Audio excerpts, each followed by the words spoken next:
اعوذ باللہ من الشیطان الرجیم، بسم اللہ الرحمن الرحیم۔ الدرس الخامس، المقصد الاول فی المرفوعات، الاسماء المرفوعۃ ویا ثمانیۃ اقسام، الفاعل والمفعول الذی لم یسمى فاعلہ، والمبتدأ والخبر وخبر انا واخواتها واسم کانا واخواتها واسم ما ولا المشبہتان باللیس وخبر لا التی لنفی الجنس۔ مقدماتی بحث اسباق ختم ہونے کے بعد آج بیان فرما رہے ہیں پہلے مقصد کے عنوان کے تحت مرفوعات کی گفتگو کر رہے ہیں۔ مرفوعات کیا ہوتے ہیں؟ یعنی وہ اسماء جو ہمیشہ مرفوع ہوتے ہیں، منصوب یا مجرور نہیں ہوتے، ان اسماء کو مرفوعات کہا جاتا ہے۔ مرفوعات کی 8 قسمیں ہیں، یعنی عربی زبان میں 8 اسم ایسے ہیں جو ہمیشہ مرفوع ہوتے ہیں، ان پر کوئی اور اعراب نہیں آتا۔ تو یہ پڑھنے کے بعد جو ہے یقیناً طالب علم کو توجہ کرنی چاہیے عبارت پڑھتے وقت کہ کون کون سا اسم ہے، یہ ان مرفوعات میں سے کون سا مرفوع ہے۔ ٹھیک ہے، جہاں بھی کوئی مرفوع اسم آئے گا تو ظاہر ہم وہاں پر رک کر سوچیں گے کہ یہ اسم کیوں مرفوع ہم پڑھ رہے ہیں، اس کو رفع دینے کا عامل کون سا ہے۔ تو مرفوعات 8 ہیں۔ پہلا ہے فاعل، پڑھے آپ نے؟ فاعل کون سا ہے؟ ان سب کی آگے تعریفیں آئیں گی، فی الحال ان کے نام پڑھتے ہیں۔ دوسرا ہے مفعول ما لم یسمى فاعلہ، جس کو فعل مجہول کا مفعول کہتے ہیں، یا نائب فاعل بھی، ہاں اس کا نام کیا ہے؟ نائب فاعل۔ نائب فاعل ہمیشہ فعل مجہول کا ہوتا ہے، آگے تفصیل سے بات آئے گی۔ یہ انتہائی اہم سبق ہے، بڑی توجہ سے اس کو سنیں اور دقت سے اس کو یاد کریں۔ تیسرا ہے مبتدا، چوتھا خبر، مبتدا کی یعنی خبر، مبتدا اور مبتدا کی خبر پڑھا تھا نا ہم نے، مبتدا اور مبتدا کی خبر۔ انا کی خبر اور انا کے اخوات، یعنی وہ جو انا کے یعنی بھائی انا والا عمل کرنے والے، انا انا کا انا لیتا اور لیکن یہ سب کی بات ہے، یعنی انا کے مشبہ بالفعل، یعنی ان کی جو خبر ہے وہ بھی مرفوع ہے۔ کانا اور کانا کے بھائیوں کا اسم، یعنی افعال ناقصہ کا اسم، کانا سارا ذلہ بات ہے جو افعال ناقصہ ہیں، ان کا اسم ہمیشہ مرفوع ہوتا ہے۔ ما اور لا جو لیسا کے مشابہ ہیں، ان کا اسم وہ بھی ہمیشہ مرفوع ہوتا ہے۔ پڑھ چکے ہیں آپ ما والا مشبہات آنے والا ایسا جو لیسا والا عمل کرتی ہیں، آپ نے عوامل میں پڑھا ہے نا، شرح میں تو عامل میں، کہ یہ ما اور لا نفی میں اور عمل کرنے میں لیسا کے مشابہ ہیں، یعنی اسم کو رفع خبر کو نصب دینے میں۔ اس ما اور لا کا جو اسم ہے وہ ہمیشہ مرفوع ہوتا ہے۔ لا نفی جنس کی خبر، آپ لا نفی جنس کا پڑھ چکے ہیں، وہ لا حول ولا قوت الا باللہ والی بحث میں اس کی جو خبر ہے وہ بھی مرفوع ہوتی ہے۔ یہ 8 ہیں مرفوعات یا اسماء مرفوعہ۔ اب سب کی علیحدہ علیحدہ جو ہے نا وہ وضاحت بیان کر رہے ہیں، فرماتے ہیں کہ پہلا اسم فاعل ہے۔ فاعل کیا ہے؟ سب سے پہلے اس کی تعریف کریں گے۔ کہتے ہیں کہ فاعل ہر وہ اسم ہے جس سے پہلے فعل ہو، یا شب فعل ہو اس اسم کی یا اس فعل کی یا اس شب فعل کی نسبت ہو اس اسم کی طرف، ٹھیک ہے، اس انداز سے کہ وہ فعل اس فاعل کے ذریعے قائم ہو۔ تھوڑی توجہ، کیا کہا انہوں نے یہ کہا ہے کہ فاعل وہ اسم ہے، ٹھیک ہے، جس سے پہلے ایک فعل ہو، ایک فعل ہو، یعنی پہلے فعل آئے گا، بعد میں اسم آئے گا، اور وہ فعل اس اسم کے ذریعہ قائم ہو، یعنی وجود میں آئے۔ یہاں تک بات کو سمجھاؤں، ایک فعل ہو پھر اس کے بعد ایک اسم ہو، اور یہ فعل اس اسم کے ذریعے قائم ہو، یعنی اگر اس اسم کو ہٹا دیا جائے تو اس فعل کا وجود باقی، یعنی وہ فعل انجام نہیں پاتا، ٹھیک ہے۔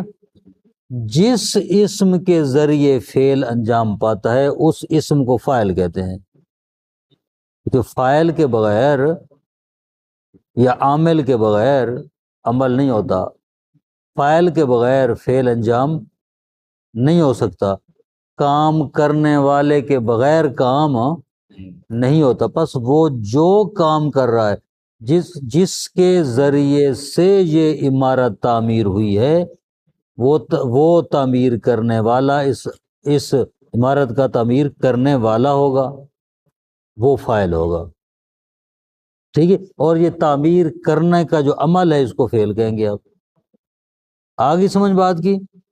ہاں، اب بات یہ ہے جو پہلے بیان کرنی تھی اس کو آخر میں بیان کر رہا ہوں، اس لیے تاکہ اچھی طرح سمجھ آ جائے۔ اس فعل کی نسبت اس اسم کی طرح ہو، اسناد ہو، اسناد سے مراد ہوئی نسبت ہے، یعنی وہ فعل اسی فاعل کے ذریعے وجود میں آ رہا ہے، جیسے ہم کہتے ہیں کاما، جیسے کاما زیدن، اب ہم اس کی یہ اسم ہے زیدن، اس سے پہلے فعل آیا ہے کاما، اور یہ کاما فعل یعنی قائم، زید کھڑا ہوا، کھڑا ہونا وجود میں آ رہا ہے زیدن کے ذریعے، اگر زید نہ ہو تو کھڑے ہونے والی بات نہیں ہے، کون کھڑا ہوگا، ٹھیک ہے، تو لہذا جس کے ذریعے فعل قائم ہو اس کو فاعل کہتے ہیں۔ آگے سمجھ، جس کے ذریعے فعل قائم ہو، جس کے ذریعے فعل قائم ہو اس کو فاعل کہتے ہیں، فاعل یعنی کام کرنے والا، فعل یعنی وہ کام، سادہ الفاظ میں اب یوں کہیں گے، ٹھیک ہے۔ جس پر فعل قائم اس کو کیا کہتے ہیں؟ مفعول کہتے ہیں، یا فاعل وہ ہوتا ہے جس کے ذریعے سے فاعل قائم ہو، یعنی بے ہی اس کے ذریعے سے، جس پر قائم نہ ہو، علیہ یعنی جس پر قائم ہو اس کو مفعول کہیں گے۔ آئی سمجھ بات کی؟ تعریف واضح ہوئی ہے نہیں ہوئی؟ ہو گئی ہے۔ ایک بات انہوں نے یہ کہی ہے کہ فعل، اب آگے بات وہ ایک اور بھی کر رہے ہیں کہ فعل یا شبہ فعل، شبہ فعل کسے کہتے ہیں؟ وہ جو فعل کے مشابہ عمل کرنے میں، شبہ فعل، شبہ فعل کیا ہے؟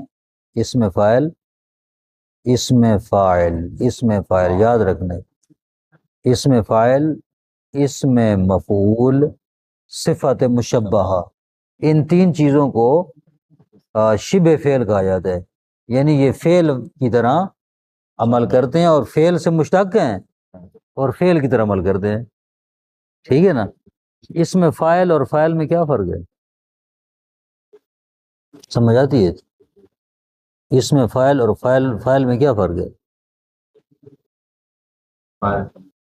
ہاں، خود عمل کرنے والا، اسم فاعل وہ صیغہ ہوتا ہے جو ایک خاص وزن پر ہوتا ہے، جو فاعلن کا وزن ہوتا ہے، جیسے ضاربن، ضاربان، ضاربن۔ فاعل کون ہوتا ہے؟ فاعل کا کوئی خاص وزن نہیں ہوتا، خاص صیغہ نہیں ہوتا فاعل کا، کوئی بھی عمل کرنے والے کو کہتے ہیں۔ زیدن، ہاں، یہ کبھی فاعل بنتا ہے، کبھی امرن فاعل بنتا ہے، کبھی علیٌ فاعل، کام کر جو بھی کام کرنے والا فاعل ہوتا ہے اس کے لیے کوئی خاص صیغہ، لیکن فاعل، اس میں فاعل کا خاص صیغہ ہوتا ہے جو مشتق ہوتا ہے۔ آئی سمجھ بات کی؟ یہ اس میں فاعل ہوتا ہے، اس میں فاعل بھی فعل کی طرح عمل کرتے ہیں، آپ نے پڑھا ہے عوامل میں، واضح بات؟ کتنے تک ترجمہ دیکھیں پھر آگے چلتے ہیں، تھوڑی بحث سمجھنے والی ہے۔ المقصد الاول فی المرفوعات، پانچواں مقصد ہے مرفوعات میں۔ الاسماء المرفوعات وہی ثمانیۃ اقسام، اسماء مرفوعہ کی 8 قسمیں ہیں۔ الفاعل والمفعول الذی لم یسمى فاعلہ، فاعل اور مفعول جس کا فاعل ذکر نہیں کیا گیا۔ والمبتدا والخبر، مبتدا اور خبر، دوسرا مبتدا تیسرا خبر۔ وخبر انا واخواتها، انا اور اس کے اخوات کی خبر۔ اسم و کانا و اخواتها، کانا اور اس کے اخوات کی کا اسم۔ و اسم و ما ولل مشبہتان بلیسا، ما اور لا جو مشابہ لیسا ہوتی ہیں ان کا اسم۔ خبر اللہ، لا کی خبر، اللہ تیل نفی الجنس، یہ نفی جنس کے لیے یہ لا نفی جنس کی خبر، یہ 8 مرفوعات ہیں۔ القسم الاول الفاعل، پہلی قسم مرفوعات کی فاعل ہے۔ فاعل کسے کہتے ہیں؟ وَهُوَ كُلُّ اسْمٍ قَبْلَهُ فِعْلُهُ، فاعل وہ اسم ہے جس سے پہلے فعل ہو، او شبہ یا شبہ فعل ہو، اسندا الیہ جس کی طرف نسبت دی گئی ہو، علی مانن اس معنی پر، اس طرح سے کہ انہ قائم بہی، کہ وہ فعل قائم ہو بہی اس فاعل کے ذریعے، اس اسم کے ذریعے۔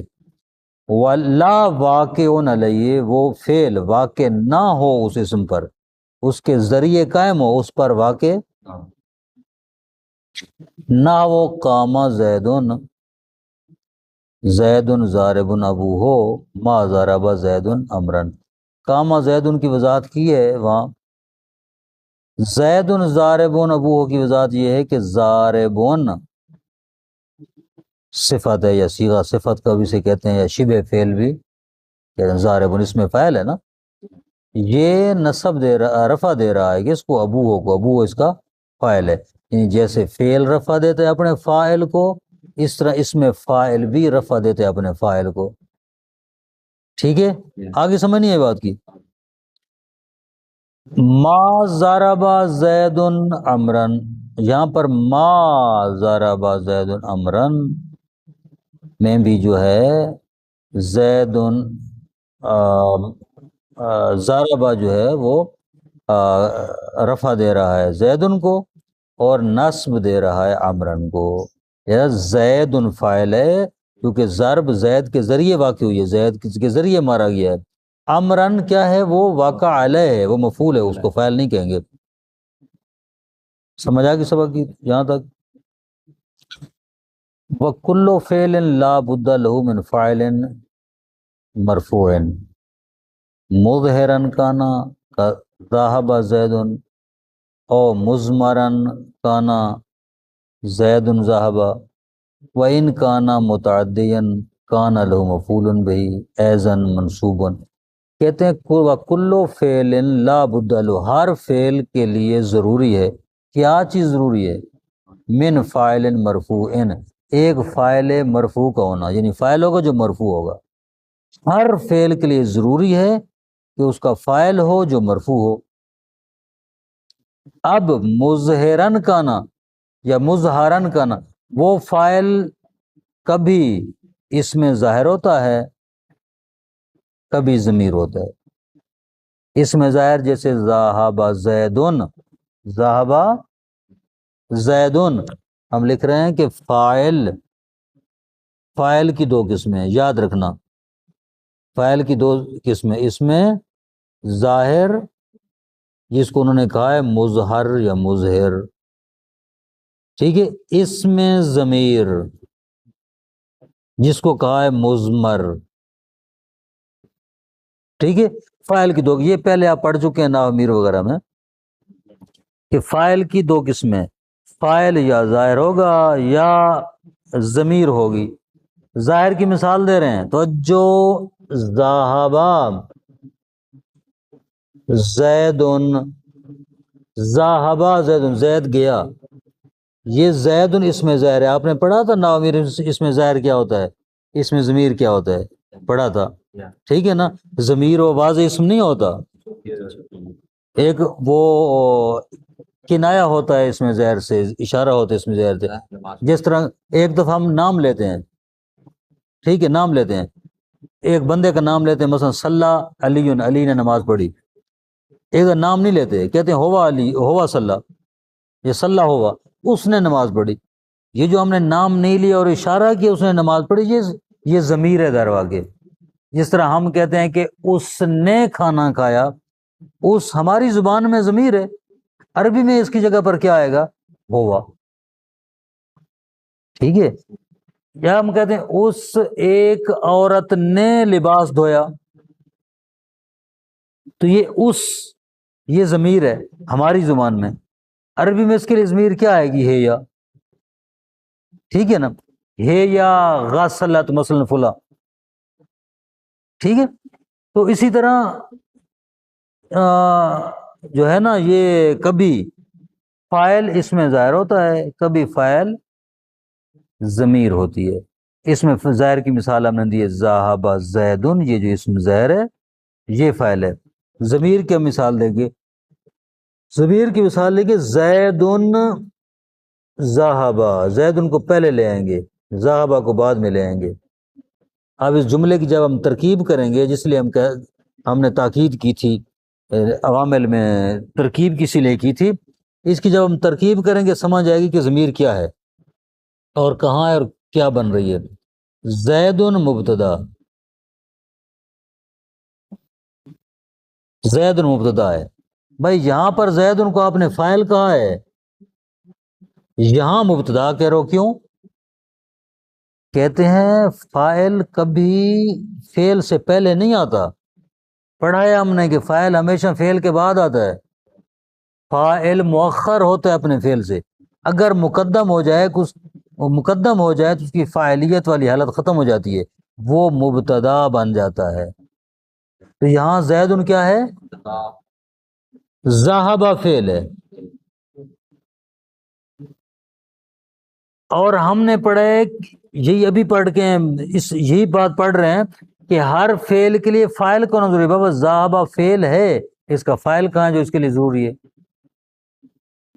کہتے ہیں ہم ان لفظوں میں تو نظر نہیں آ رہا، کہتے ہیں اس میں ضمیر ہے جو چھپی ہوئی ہے، وہ کون سی ضمیر ہے جو چھپی ہوئی ہے؟ وہ ہے ہوا، زیدن ذہبا، زید گیا، تو یہ ہوا سے مراد کون ہے؟ آفرین، زید، ہوا سے مراد زید ہے، کیونکہ زید کے جانے کی بات ہو رہی ہے، ہوا سے مراد زید ہے، لہذا اس کو کہتے ہیں کہ ہوا زید کی طرف پلٹ رہی ہے، ہوا زید کی طرف پلٹ رہی ہے، یا ہوا کا مرجع زید ہے، مرجع یعنی پلٹنا، جس کی طرف پلٹ رہا ہو، رجوع کہتے ہیں پلٹنے کو، مرجع جس کی طرف کوئی چیز پلٹ رہی ہو، ہاں ہم تقلید میں کہتے ہیں یہ ہمارے مرجع ہیں، یعنی ہم ان کی طرف رجوع کرتے ہیں، ہم احکام ان سے لیتے ہیں، ان کی طرف پلٹتے ہیں، ان سے رجوع کرتے ہیں۔ یہ ہوا جو ہے زید کی طرف پلٹ رہی ہے ضمیر، زید جو ہے ہوا کا مرجع ہے، ٹھیک ہے۔ جب آپ سے کوئی پوچھے کہ اس ضمیر کا مرجع کیا ہے تو آپ فوراً سمجھ جائیں کہ یہ پوچھ رہے ہیں کہ یہ ضمیر کس کی طرف پلٹ رہی ہے، یعنی ضمیر سے مراد کیا ہے۔ تو یہاں پر ضمیر سے مراد زید ہے۔ وہ رجوع کرا زید کی طرف۔ ہاں تو یہ ہوا اب فاعل ہوگا اس کا، جو ضمیر اس کے اندر چھپی ہوئی ہے۔ واضح سمجھ آ گئی نا کہ فاعل اس میں ظاہر اسے کیا مراد ہے، فاعل اس میں ضمیر اسے کیا مراد ہے۔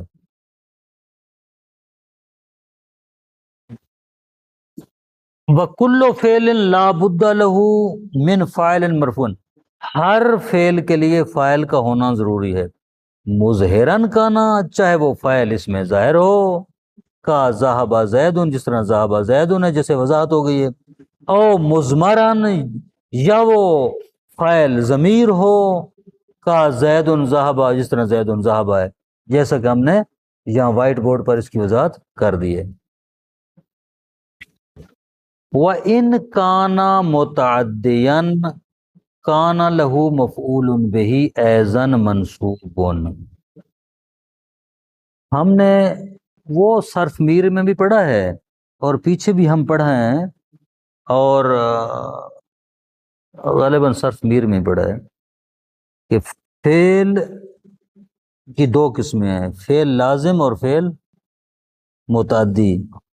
کس میں پڑھا تھا؟ نامیر میں غالباً پڑھا تھا، صرف میر میں بھی پڑھا ہے، نامیر میں بھی پڑھا ہے، ٹھیک ہے۔ پڑھا ہے کیا کہ فعل کی دو قسمیں، فعل لازم، فعل لازم اور فعل متعدی۔ فعل لازم کیا ہوتا ہے؟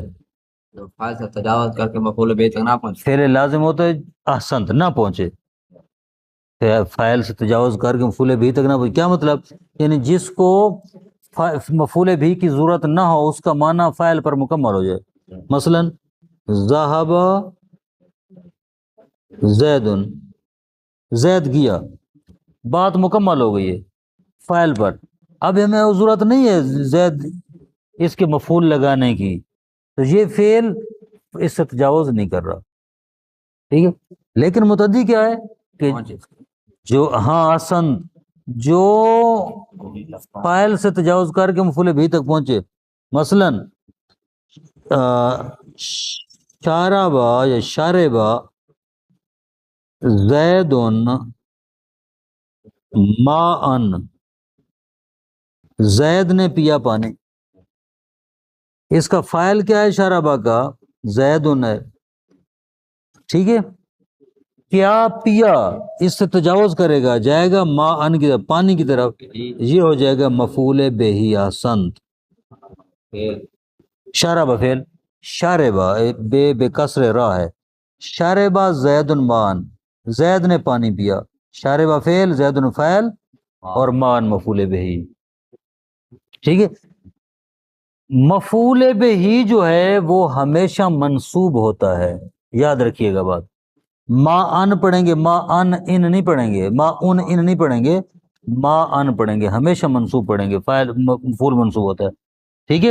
یہ کہہ رہے ہیں کہ وَإِنْ كَانَ مُتَعَدِّيًا، اگر اگر فعل متعدی ہو، کان لہو مفعول بہ ایضاً، تو اس کے لیے مفعول بہ بھی ہوگا منصوبن، جو منصوب ہوگا، نہ ہو جیسے زیدن ضربا امرن، زیدن ضربا امرن، اس مثال کو سمجھیں ہم تاکہ یہ بھی واضح ہو جائے، اس انداز سے بھی جملہ آتا ہے، زیدن ذہبا امرن،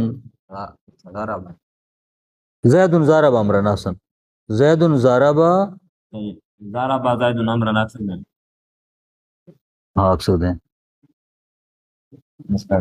کوئی مسئلہ نہیں۔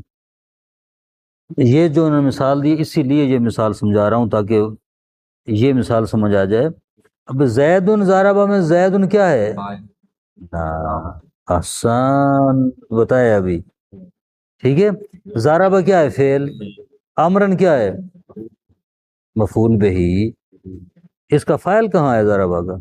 ہوا ضمیر احسنتم، ہوا ضمیر ہے جو پلٹ رہی ہے کر رہا ہے احسن، زید کی طرف پلٹ رہی ہے، ٹھیک ہے واضح۔ زید نے مارا امر کو، ضرب زید عمرن کہیں گے تو پھر کیا ہوگا؟ اگر کہیں آپ ضرب زید عمرن، البتہ بات لمبی ہو رہی ہے، ضرب زید عمرن کہیں تو پھر کیا ہوگا؟ فعل پہلے آپ ضمیر نہیں ہے، احسنتم، یہاں ضمیر نہیں ہے اس کے اندر، کیوں؟ اس لیے ضمیر نہیں ہے، اس کا فاعل اس میں ظاہر آ گیا ہے، ٹھیک ہے، یہ فاعل ہے، زیدن اور امرن مفعول بہی ہے، آفرین، اور ضرب فاعل ہے، ٹھیک ہے، مکمل جملہ ہے، فعل فاعل مفعول مرکل جملہ فعلیہ خبریہ۔ وَإِن كَانَ الْفَاعِلُ مُظْهَرًا وُحِدَ الْفِعْلُ أَبَدًا۔ میرا خیال ہے آج کا سبق اتنا کافی ہے، کافی ہے نا؟ صلی اللہ علیہ محمد وآلہ وسلم۔